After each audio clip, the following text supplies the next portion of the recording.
जोहार एनटीआर, जय चंद्रबाबू, जय चंद्रबाबू, वद्दुलाली नक्का आंध्रबाबु गारी नायकत्వం।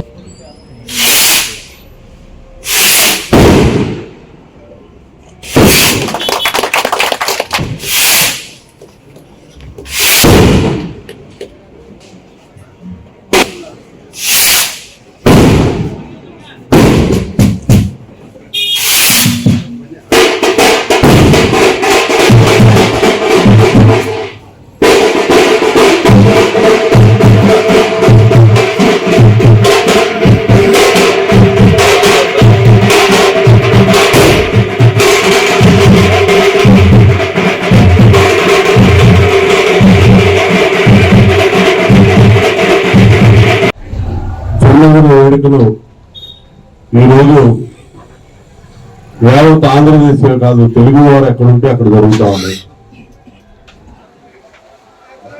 ఇది మన తెలుగు జాతికి ఒక గర్వకారణం. ఇటువంటి వ్యక్తి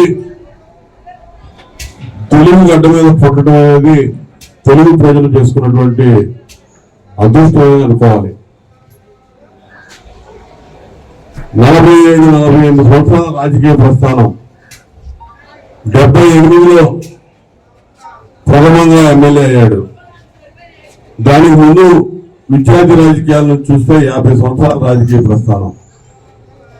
ఇంత సుదీర్ఘ రాజకీయ ప్రస్థానంలో ఎన్నో ఒడిదుడుకులు, ఏ రాజకీయ పార్టీ నాయకుడు ఎదుర్కొన్నటువంటి ఒడిదుడుకులు ఎదుర్కొని ప్రజలు తెలుగు వారందరూ కూడా ఒక్క దాటి మీదకి వచ్చారు. జైల్లో పెట్టిన వ్యక్తికి ఏ విధంగా ప్రజల యొక్క తీర్పు ఎలా ఉంటుందో, పనికి మాలిన పనులు చేస్తే ఏ విధంగా ఉంటుందనేది రుచి చూపించారు.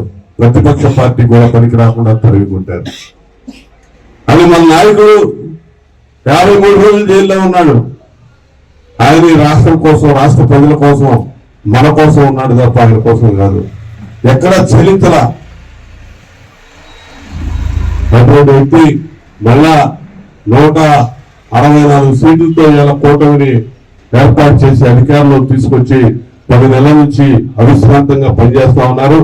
అనేక ఒడిదుడుకులు, 5 సంవత్సరాల విధ్వంసం, 5 సంవత్సరాల అవినీతి, 5 సంవత్సరాలు రాష్ట్రం వెనకపోయిన విధానాన్ని మొత్తం కూడా సరి చేసుకుని ముందుకు పోవడానికి అనేక రకాలుగా ఇబ్బంది పడుతున్నటువంటి పరిస్థితులు వీళ్ళందరూ చూస్తా ఉన్నాం.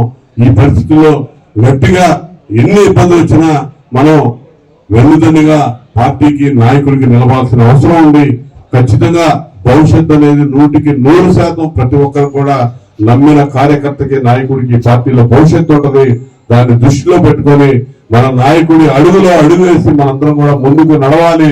ఆ విధంగా ఆయన జన్మదినోత్సవం రోజున మనందరం కూడా ఒక ప్రతిజ్ఞ తీసుకోవాలని చెప్పి ఈ సందర్భంగా మీ అందరికీ మనవి చేస్తూ, విజ్ఞప్తి చేస్తూ, వారికి మన నాయకుడు చంద్రబాబు నాయుడు గారికి ఆరోగ్యం 100 ఏళ్లు నిండుగా ఉండే విధంగా